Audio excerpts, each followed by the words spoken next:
Hello, everyone. Thank you for checking out this episode of Really Dicey. Today, we're going to talk about Tasha's Cauldron of Everything. We don't have the book yet. We're going to speculate and talk about what we love to see in this book, and talk about some of the things that we've seen on Art of Arcana, some things that internet started to spoil us a little bit about. But so we're just gonna talk about see what we hope to see in this book. What would you like to? This is Manny, and I'm here with Vander, the generalist. What are your thoughts of this book so far? What are you hoping to see? Well, we're getting a lot of promises so far. So we're getting expanded subclasses, a group patron, which we learned a little bit about with Eberron back when we did that. More character options in general. They've made a lot of new options for feats and features. The things that I'm most interested in, and it's probably because I'm a DM, is the spells and tattoos, the items and tattoos, because I like having things to throw at my players and give them, or at least to tantalize them with. And then puzzles, because I make up my own puzzles, and I don't know if they're good or bad, and I don't know if my characters are technically smart or dumb. But boy, do we spend a lot of time on some puzzles, and that always worries me. But not having to create them myself sounds really awesome. But of course, like most things, I'm also just really excited about some fun subclasses. But this is what, as much as we have known so far, we're getting it very shortly. It's almost 200 pages. 4 different chapters: character options, spell and magic items, patrons, and DM tools. So it's similar to Volo's guide, where we're just getting here are the more specific rules that we now have developed with community help. So hey, if you're part of the community, which if you're watching this, you probably are, thanks for helping. We have classes and subclasses. I think they're just making Artificer official, or did Eberron technically do that? Everyone, I think, technically did that, and I think this is the first case where they're expanding. Well, no, wait. Artificer had 3 subclasses, I thought, in the book. I do think it did. I think they're releasing a new one with this one. No, Armorer specialization is the new one. So they had Artillerist, Alchemist, and Battlesmith before. So now you can be an Armorer. So basically, probably Iron Man. There's a good chance it's basically Iron Man. So it looks like what they're doing with this is they're taking this out of Eberron and they're giving the option you can play this anywhere now. Yep. And a lot of, in general, subclasses are being reprinted. So from Ravnica Guide, from Theros, from Sword Coast Adventures, we're getting everything that's in different adventures, but now we're getting it officially and as official stuff. So Circle of Spores Druid, the Bard and Paladin classes from Theros, and then Blade Singing Wizard from Sword Coast, which I think is always fun when you make a melee wizard. It's pretty awesome. I know maybe some of the ones that have been collecting all the books might find this annoying, but I think on the other end, I think it's great that certain dungeon masters that may not have all the money, they have all the money to purchase all these books, that they can get everything in one shot. Instead of getting 4 or 5 books that may have one subclass that you want to play, now you can have all that in one book instead. Yeah, I think it's the difference between, say, you need a new adventure, so you pick up Frost Maiden, and you get a couple new spells and a couple new things here and there. But maybe you're a DM who completely homebrews your world. So all you really need is the availability to give your character stuff and maybe some tools for yourself. And that's what this seems to be perfect for. So you don't have to worry about trying to, like you said, find those classes. They're all here, or not all of them, but ones that they're making official. Yeah. But Unearthed Arcanas is still pretty official, and I'm still going to go by my you can always homebrew a homebrew theory. Okay. I'm glad they're bringing in Path of Wild Magic for Barbarian. I know we talked about it before. The fact that you can use using Fey magic as incorporating that with Barbarian is such a unique take on it.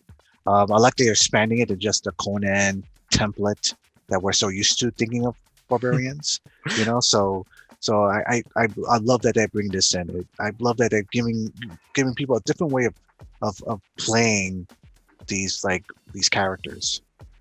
I will say one thing I would love to see I would like to see. We have Artificer that has an armor specialization. We have Barbarians that are always armorless. Give me one armored specialization Barbarian. Just once. I know it's basically fighter, but just once. Give me an armored Barbarian, like Unearth Arcana. It doesn't have to be great. It would just be fun to see it. From the ones that I like Circle of Spores. So a lot of these are stuff that I've actually seen in. As you know, I listen to too many D&D podcasts, and I don't have a real job or a real life. So, Path of the Wild Magic Barbarian is in the Adventure Zone, and one of the characters there is that plus Wild Magic Sorcerer. So, that character all the time is just letting loose wild magic, and that's a really fun build to watch and see develop.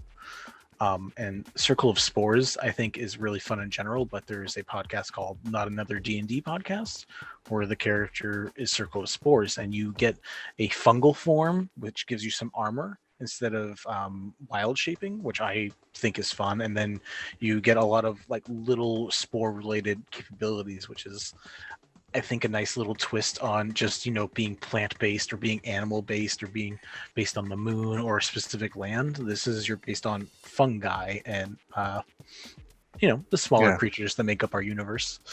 I think I've told you this before that for that Guide to Ravnica book, I hated the world building in that book, but I love the races that you can be, and I love the subclasses you can be. So I'm really glad that they taking that and bringing it into this book, and maybe bringing it back in will give other players and game and dungeon masters seeing it again, like, oh wait, that's actually a really good subclass, and give it a chance to play it.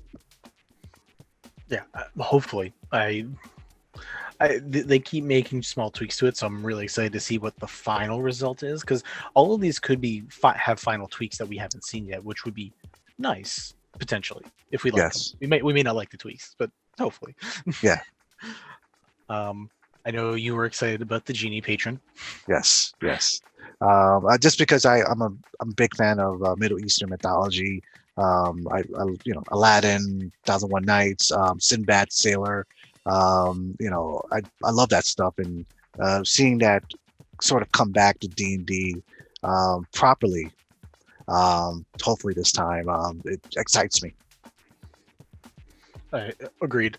I'm really hoping, because at least here we don't have the specific subclass for fighter yet, but we do have psionic mind for sorcerer. I'm really hoping that they give the psionic classes their light of day here, and like give rogue and fighter those psionic classes that we talked about before, because those were pretty awesome. And then psionic mind for sorcerer could also be pretty fun as well. Yeah, I know we talked about how they seem so much like one class seems like a Jedi. Yeah. So I'm excited about it. I'm very curious to see what's the final take at the end, because I know they were still kind of working on it. So I'm very curious to see what's the final word once this is printed. Also, I'm hoping, just because we don't have a lot of information on what's happening for the Ranger yet, but you're getting new beasts for your companions, which I think is awesome. I'm hoping they add a draconic one, because I've had to homebrew having a dragon as a pet in my own, which is fine. But if it's official, then I don't have to complain anymore. But I've done that too. I had someone raise a white dragon in the story once, and it's. I know a lot of people say, "What do you mean?" But it's a long story behind that. But it worked out, and there was no rules for it, so I had to make it on the spot. Exactly. But Ranger, I'm hoping that they make the revised rules that they've made official. So revised Ranger with the conclaves. I don't think that's official. I hope they finally make it official with this, and hopefully the new subclass. We've had a couple, but none of the Ranger ones stick in my head at the moment, which is not a good sign. If I can't remember, I don't know if you can, but I can't remember any of the Ranger subclasses that we've seen recently. No, none of them stick to my mind. Yeah, that's not a good sign. But besides that, there's going to be psionic themed subclasses. So yeah, okay, cool. I really hope that's really officially what's going to happen. But the new Lineage system that they're coming up with seems to be probably not exactly, but like kind of similar to the template of the Ancestry and Culture book that we talked about, which I'm excited for because I think that's going to open up a lot of role play and backstory possibilities for people, and we can stop being racist. Isn't that wonderful? I'm excited about this a lot. I think it'll finally open the doors to that. It gives more players creativity to create the characters that they always wanted to play. So I'm totally for this. We're hoping. We'll see what happens, but like that just Yeah. sounds like such a good possibility. Spell wise, I don't know how many of these you've played with personally, but there's all the summoning ones. Mm. One of my characters has the summon Face Spirit. She got it. She hasn't used it because it just hasn't been that great. But I will always take the possibility of new spells being either changed and made better, or just having them added in general. But I don't know. We'll see what happens with those. I'm excited about it. Back in the day, when I played Palladium, there was a summoner class, and you could summon all sorts of things to work with you and some sort. Even some video games have taken that theme and done like classes around that idea. But so seeing this kind of makes me excited to see that it's coming back, or at least coming into 5e.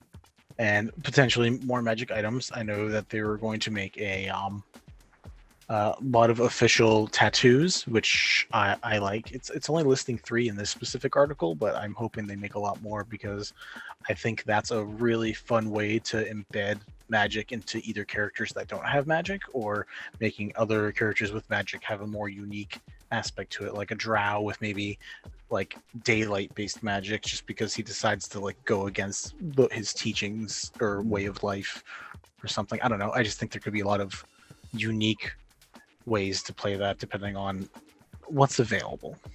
If the session 0 thing is in there, I'm glad for it. I mean, session 0. I mean, there should always be a discussion before you play any game, especially with new players, about what may happen, because there may be certain things in your game that may not be, it might be difficult for them. I mean, if there's example, like there's gonna be like some children involved in the adventure, and they might get hurt because they're being kidnapped or something like that, and they may not be comfortable with that. That's an example. That's a very light example, actually. So I'm glad for that. Though I'm a little sad that this wasn't in actually the DMG. That should been actually like part one of the first beginning chapters talking about that, and the fact that it waited so long to put this out. I don't know. It's interesting, but I'm better late than never. Agreed. There's a lot of other systems out there that I've seen that the community has developed.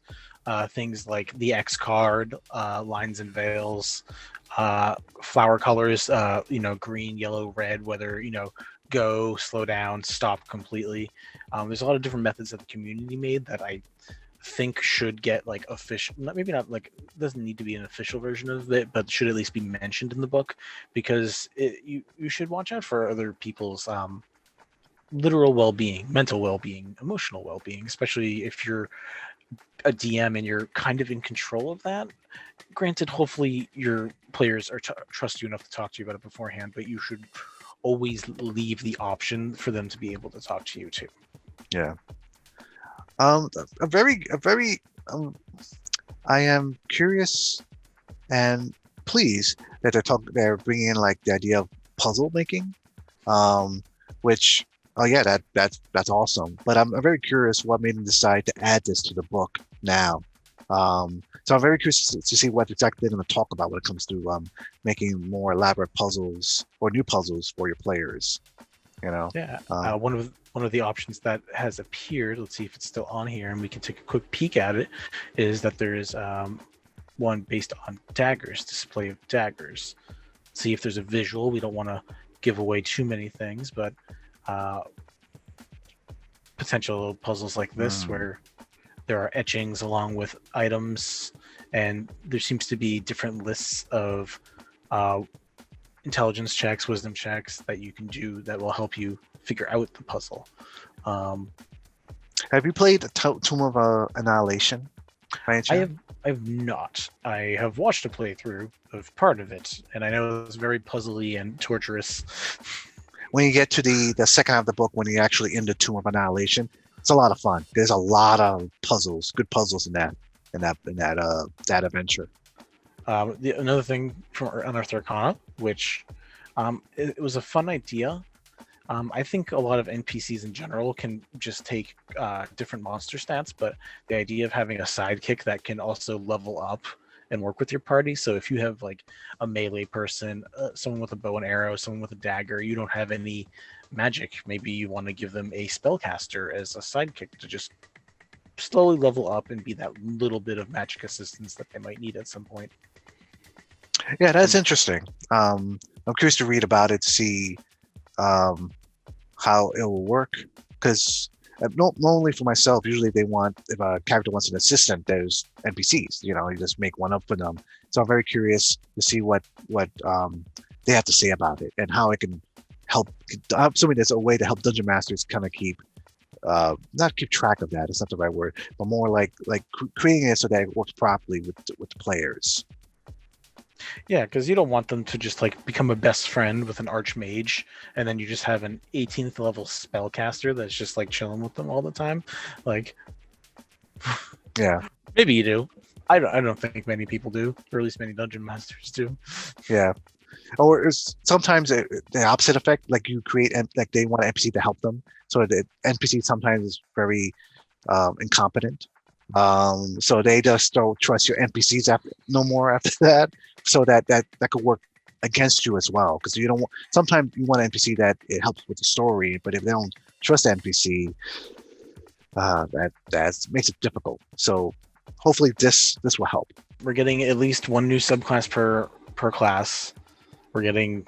I really want them to bring Mystic back. Mystic is such a unique class that it'd really be great if they would just bring that back too. But new classes, new items. They haven't said much about the items yet. But if you've read Frost Maiden, you know about a couple of unique scroll items that are really OP. Maybe they'll bring that stuff back. You can watch our Frost Maiden video to find out more about that when that's up. Yeah. So yeah, I am excited to read it. There's a lot of potential good stuff in here. I mean, everything I want to see more of: more spells, more magic items, changes to the rules, especially with race. So I'm hoping with this, when it kind of leads you into an idea of where they're going to go next, and it makes me excited to see what's the future of D&D is going to be like. Yeah, I'd love to see that, and you're right. I would love to see some. Specifically, if they could bring in some more unique, a little more life brought, either Arabian mythology or Asian mythology, I would love that so much. Like Theros is great, and like I mean, but most people, especially Percy Jackson fans, already know everything they want to be when it comes to Greek mythology. And like we had fun with Avernus, we had fun with Eberron, Rime of the Frost Maiden. So like if we want to go cold, hot, or technologically advanced, we have those options. I think the unique cultures and unique environments of Arabian or Asian type settings would be amazing, to be honest. Yes. I hope you enjoyed hearing us talk about this, and stay safe out there. Have a good day. See you guys.